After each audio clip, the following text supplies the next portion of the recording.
Any names stand out as the people who need to play really, really well? And any names stand out who Team Europe should be really worried about? I'm gonna repeat what I think is going to be potentially a terrible take, but I'm still going to back it up. I think Scotty Scheffler is not going to have a good Ryder Cup. I think there are going to be more than half of the US team that have more wins than him after this Ryder Cup. I think you've just started putting on the clown makeup there. Honestly, there's something about Scotty. He's the best player in the world.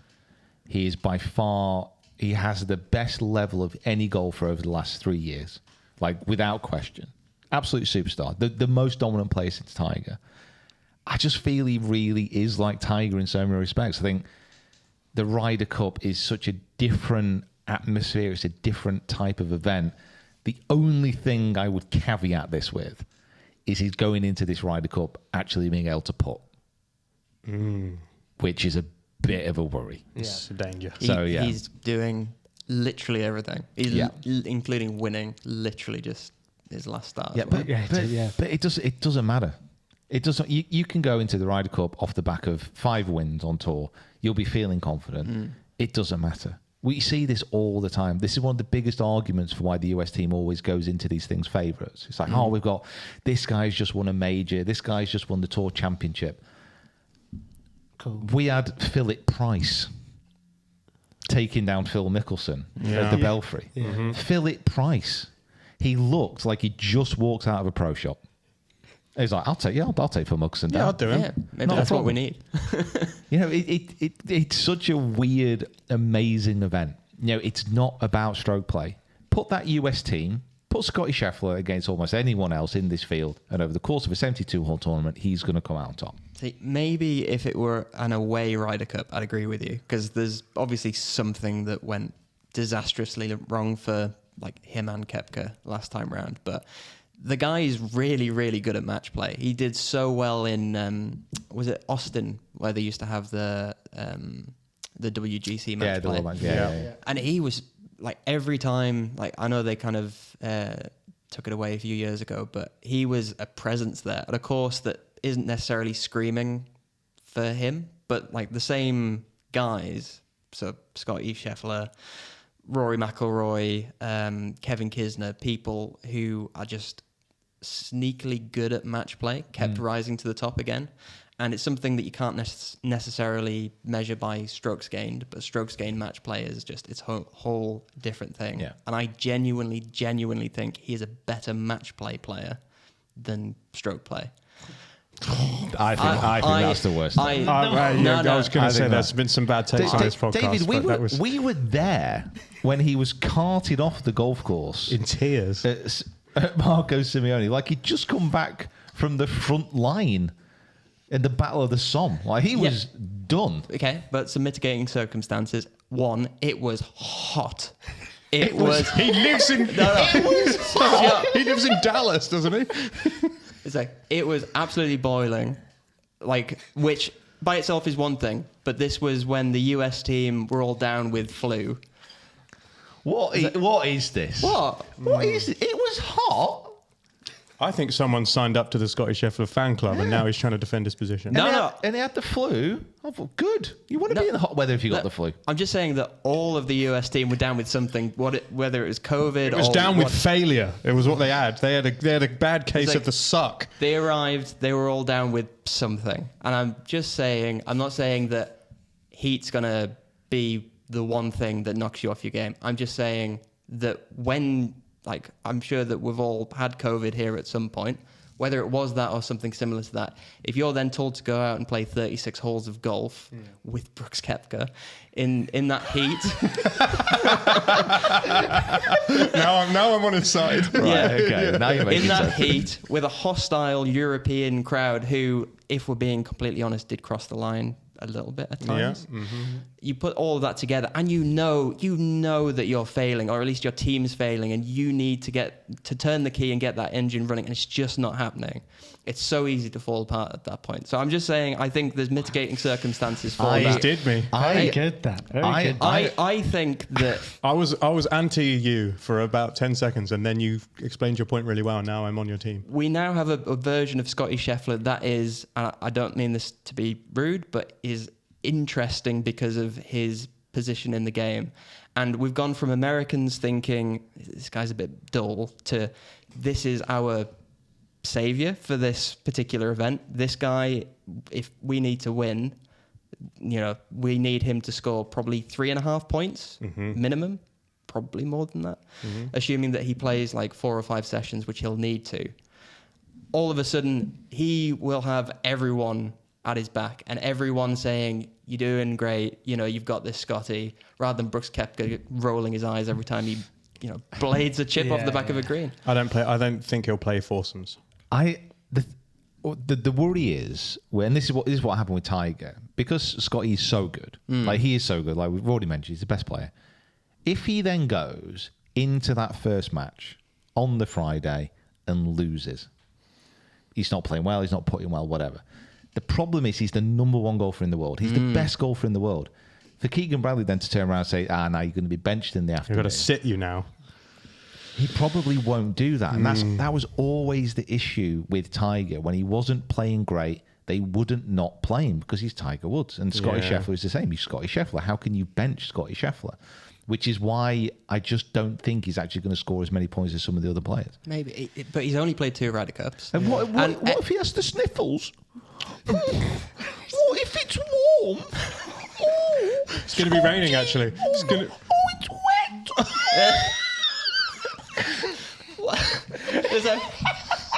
What were you smoking on holiday? What? Oh, Scotty, no. It is too hot for Scotty. I did not realise you were such a massive Scotty fan, by the way. We're talking about a guy who was in a jail cell It's true. and then started stretching, and hours later came out and like took the course apart. This is not like, I'm not going to compare him to Tiger. I'm just saying this is not.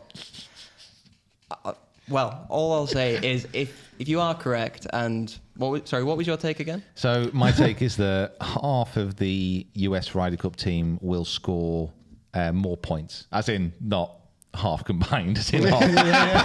Which They'll get 4 between them. I'll take a piece of that. It could be a safe bet. Yeah. I would say half the players on the US team will have a better record, and it's a difficult one because obviously they're not all going to play the same amount of matches. Yeah. But I think, for example, Russell Henley will have more points than Scotty Scheffler. Ooh, clip it. I'm How many minutes? Not sure about that. Okay. Okay. Okay. Yeah. Okay. I've said my piece. Just a final point on that is I think that there's 2 people in here that are also big. Is Bryson being in is big, I think, because I think he's going to rile up the crowd, and he's a brilliant person for this golf course. And the second person is Keegan Bradley. As the difference is that compared to Zach Johnson, He's going to kick someone out of the way and just get on the course. Well, no, it's not that, not necessarily that, but like Keegan Bradley is someone that actually within this US team actually really does care about the Ryder Cup. We saw that back in 2023 he missed out, and we could see how visibly upset he was about that. He's not gonna he is. But bear in mind, he's not picked himself. He is going to be so up for this, and he's going to rile up this team, and he's going to be a huge asset to the team. The foursomes pairing that I am scared about is Bryson off the tee giving Scheffler wedges into these greens. That's unbelievable. That was what they did at Western Trades. So we've got. Let's play this game. So Kieran's got Bryson and Keegan being the difference makers for Team US. Who have you got with the difference makers for Team US, David? Am I allowed to pick similar? Yeah. Okay. Can I have one of the same guys? Yeah. Bryson and Cam Young, the 2 longest hitters on Team USA. Wow, just imagine if the US win and Cam Young smiles. He won't. It's in his contract.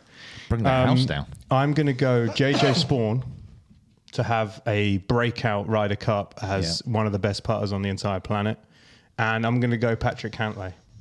He hasn't had a great year, but I feel like he's just going to turn up in that environment, that crowd. Not particularly long, but pretty accurate. I feel like the drama from 2023 is going to spill over into 2025, and Cantlay is going to cause some problems. And I think JJ Spawn's going to putt like a beast. Great record as well, isn't he? Yeah. Well, that's kind of what I'm thinking as well. So I'm going to go Justin Thomas and Patrick Cantlay. Yeah.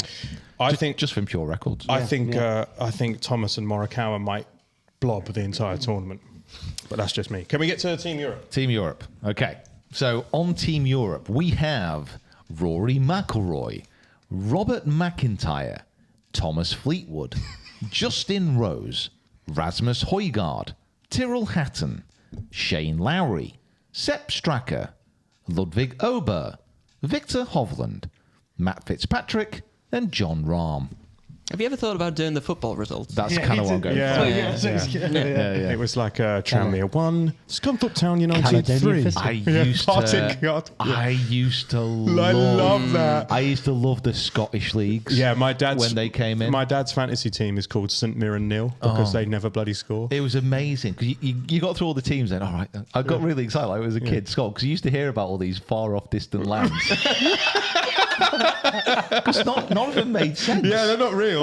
Queen of the South 1, Partick Thistle 2. Like, who are they? They're not places. Hamilton Academical 5. Hearts. Yeah, they were good. I used to love watching that. Come back from Football Chain, it would just be on. It was great. Anyway. Okay, so who are your standout players in Team Europe? And who do we think is going to have a little bit of a stinker? Should we pick two again? Yeah. I would go, I mean, the standouts for me, I'm not going to go Rory, because I think Rory's in a very similar position for me than Scotty. He almost plays every single match, and if he loses a couple, will they bench him? I don't know. Like, if you think about Scotty and Rory, they both have to have amazing Ryder Cups if they're going to be the highest point scorers, because they're going to play all the time. And the chances are they're going to get beat at some point. So, for my standouts, I'm going to go Tommy Fleetwood, great form, Ryder Cupper, to his core, really, you'd say. Like, he is somebody who, when the Ryder Cup is on, kind of similar to Scotty in the sense where he's a good putter. In the Ryder Cup, all of a sudden, everything drops. If you think of Tommy across the year, how many lip outs he has. Oh, God, he leaves so much stuff short as well, doesn't he? He must be the best putter who doesn't hole anything throughout the entire year I've ever seen in my life. It's unbelievable. Obviously, he's won kind of PGA Tour this year with the Tour Champs, but in the Ryder Cup, they drop.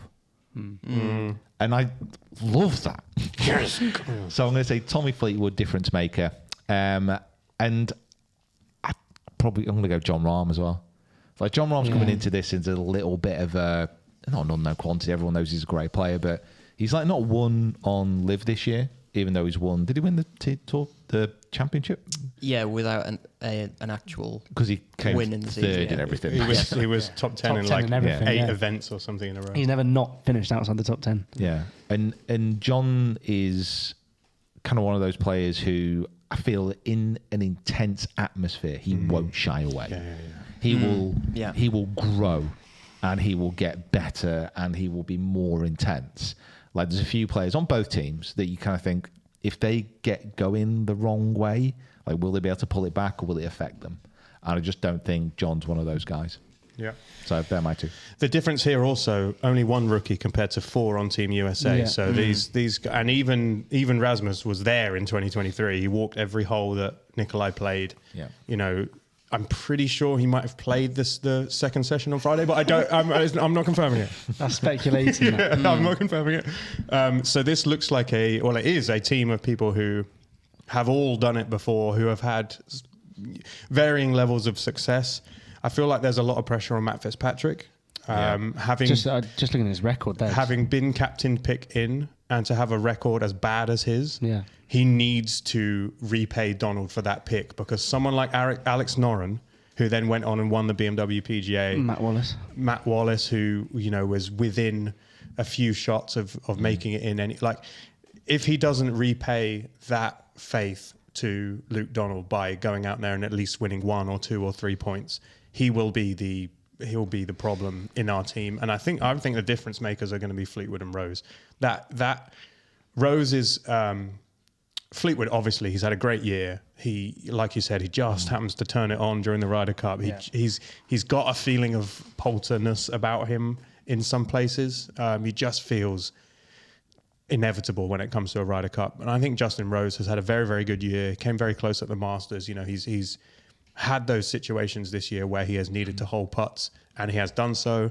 And I think that experience is going to help him massively when we're coming into Friday, Saturday, Sunday of just relentless competition. Yeah, so. Rose is an interesting one. I think if he were a football team, he wouldn't be a league team. He'd be a cup run team, because he Justin Rose. Yeah. He doesn't win the league, but it just gets to the final in the cup. Justin Rose just comes in like he's Juventus. I'm saying if we're looking at churning out results every single week, he's not getting a top 10 every week. In fact, actually, by his standards, it's probably been quite a bad season. But we remember him because he did so well at the Masters and the FedEx Cup and things. So he can rise. I've just realised the irony of the name for the big occasion, and he can prep himself for the big occasion, and he's got so much grit. Like I remember, like watching, like we could even see it from the stands, the way that he kind of like looks ahead at the fairway to where he's about to aim, and you can just see that kind of steel behind the eyes. Yeah, he's got those dead eyes that Poulter had when he was holding putts at Medina. You look at him, you're like, oh, this man's possessed. Yeah, because I guess there's only like 2 guys from this team that were there at Medina, him and Rory, and it was relatively young Rory as well. Very young, yeah. I would say that Rory has 10 times more pressure than anyone else in that team because of what he said at the end of Marco Simone about, like, we're going to go out there, we're going to win. He's kind of, he's hanging his own noose, basically. He's got to go out there and get a winning record, do really, really well, or they're going to crucify him. Well, it's just, the thing is, you're partly right. He does have to go out there and play really well. The other problem being that in the other 11 matches, they also need to back him up. Oh, yeah. If he goes out, if him and Rahm and Fleetwood go out there and win their games early doors and on Sunday, and it's close, that will set like a big pace precedent of who is, like, what colours are on the board. If he goes out first is a question. Do we leave him until 7, 8, 9, where we can almost guarantee him a win? Do we put Rahm out first in Sunday? Like, he does need to play well, but the rest of the team needs to back him up. And if they don't, he'll have the opposite of what he had in 2020. Oh yeah, well, we went and lost, and he said, I didn't feel like I did enough for the team. Was that 21? Yeah, that sounds right. Yeah, he went. It was like, I'm really sorry. Like, I should have. Like, he didn't get any. He won his match against Scheffler on Sunday, but apart from that, he didn't win anything else. Yeah, like there is a lot of pressure on him, but everyone else needs to back him up. Yeah, I think that I was gonna say as well, Roy and Rose. Like, I mean, if you've just won the Ryder Cup and then you're already thinking about Bethpage, like, winning on away soil, like the mentality of what he's got, and then that must be spreading into the other team. Like, this team must be so excited to just get out there and just do it and just show what's going to happen. I think another mention is Shane. Like, obviously Shane, we've all mentioned there that Tommy, Justin, Rory are like you say, Ryder Cup players to their core. Shane is one of those. Shane in 2021 on American soil was probably the only good player in that Ryder Cup. So he's going to be out there. He's going to want to, get involved in the crowd, and he's going to want to, rile everyone up. So yeah, he's got that away game mentality. Exactly.